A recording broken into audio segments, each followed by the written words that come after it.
কানাডার সরকার অভিবাসন নীতি পরিবর্তন করার কারণে দেশটিতে অবস্থানরত প্রায় ৭০,০০০ বিদেশি শিক্ষার্থীর ভবিষ্যৎ অনিশ্চয়তার মুখে পড়েছে।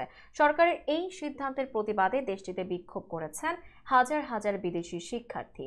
মঙ্গলবার ইন্ডিয়া টুডের প্রতিবেদনে জানানো হয়েছে, যেসব শিক্ষার্থী উন্নত জীবন গড়ার আশায় কানাডায় পড়তে গিয়েছেন তারা দেশটিতে উচ্চশিক্ষার সুযোগ সীমিত করা সহ স্থায়ীভাবে বসবাসের অনুমোদন কমানোয় সরকারি সিদ্ধান্তের বিরুদ্ধে বিক্ষোভ করেছেন। Prince Edward island, Ontario, Manitoba এবং ব্রিটিশ কলম্বিয়া সহ বিভিন্ন প্রদেশে ক্যাম্প স্থাপন এবং সমাবেশ করে সরকারের সিদ্ধান্তের বিরুদ্ধে অবস্থান নিয়েছেন বিদেশি শিক্ষার্থীরা।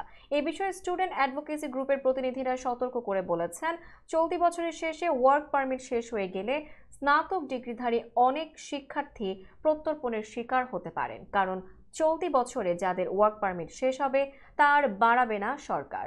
বর্তমান কানাডা সরকারের নেয়া নতুন অভিবাসন নীতির কারণে দেশটিতে স্থায়ীভাবে বসবাসের অনুমোদন 25% কমানো হয়েছে। এতে করে অনেক শিক্ষার্থীর জীবন ঝুঁকিতে পড়তে পারে।